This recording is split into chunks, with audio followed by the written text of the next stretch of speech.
সবার কাছে প্রিয় না হওয়াই ভালো। আর একটা নতুন এপিসোডে তোমাদের সবাইকে জানাই অনেক অনেক স্বাগত। চলো এপিসোডটা শুরু করা যাক।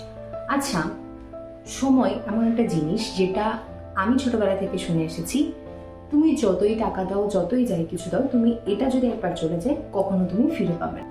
কিন্তু তোমার আশেপাশে অনেক সময় তুমি এমন কিছু সিচুয়েশনের সম্মুখীন হবে যখন দেখা যাবে তোমার লাইফে সেই ইম্পর্টেন্ট জিনিসটাকে অনেকে দাম দিতে চাইছে না। আমি আমার খুব প্রিয় একজন কন্টেন্ট ক্রিয়েটরের একটা ভিডিও দেখে এই জিনিসটা আরো ভালো করে রিয়েলাইজ করি, যার নাম অবশ্যই আমি মেনশন করবো এবং অলরেডি স্ক্রিনে দেখতেও পাচ্ছ। ভাবো, সে তোমার প্রিয় মানুষ, সে তোমার প্রিয় একজন কাছের মানুষ, তোমার লাইফে একটা ভরসাযোগ্য মানুষ, বাট তোমার লাইফে সেই মূল্যবান সময়টাকে সে দাম দিচ্ছে না। আমি এর পক্ষপাতিত্ব না। আর যাই হোক, যে সেই কাছের মানুষগুলোকে হোক বা সেই ব্যক্তিগুলোকে হোক, অন্তত এইটুকু বুঝিয়ে দিও যে তোমার লাইফে তুমি যেমন তাদের কাছে প্রিয়, তাদের কোনো দরকারে আসছো বা তারা তোমার সাথে কোনো না কোনো রিজনে তো কথা বলতে আসে, এইটুকু একটা তাদেরকে জানিয়ে দিও যাতে তোমার লাইফে সেই মূল্যবান জিনিসটাকে তারা অনেক বেশি প্রায়োরিটি দেয়। কারণ সত্যি সময় এমন একটা জিনিস যেটা যত কিছু হয়ে যাক না কেন, যতই যাই হয়ে যাক না কেন, সেটা যখন আসার সঠিক সময় তখনই আসবে।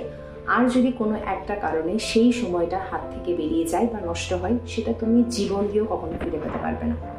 রিয়েলি সময়ের মূল্যটা করা অনেকটা বেশি প্রয়োজন। অনেক সময় এমনও দেখা যায় তোমাকে হয়তো কোনো একটা কারণ, কোনো একটা অকেশনে বলো বা কোনো একটা পারপাসে বলো, তোমাকে আগে বেরিয়ে যেতে হলো কারণ তোমার ইম্পর্টেন্সটা সেখানে অনেকটা বেশি ছিল, ওই টাইমের মধ্যেই পৌঁছতে হতো। বাকি তোমার সাথে যারা যাচ্ছে বা তোমার সাথে যে যাবে সে একটু পরে গেলেও হচ্ছে, কিন্তু তোমার ওই সময় ওই জায়গাটা থাকাটা অনেকটা বেশি ইম্পর্টেন্ট ছিল।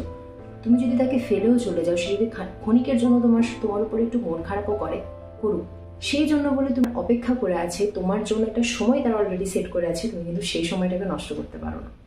তাই সময় বাঁচাতে গিয়ে আর সময়কে উপেক্ষা করে যদি কোনো মানুষের কাছে প্রিয়জন নাই হতে হয়, তাহলে সেই প্রয়োজনটা না হয় নাই বা হলে, কারণ সময় আসলেই একটা প্রয়োজনীয় জিনিস। আর এটাকে যদি প্রয়োজন করে নেওয়া যায়, তবেই তোমার সমস্ত কিছুর প্রয়োজন কিন্তু একদিন সময়ই মেটাবে। তাই সবার প্রিয় না হওয়াই ভালো, কিন্তু সময়ের প্রিয় হয়েও। সত্যি বলছি, তোমার অনেক প্রয়োজনে আসবে।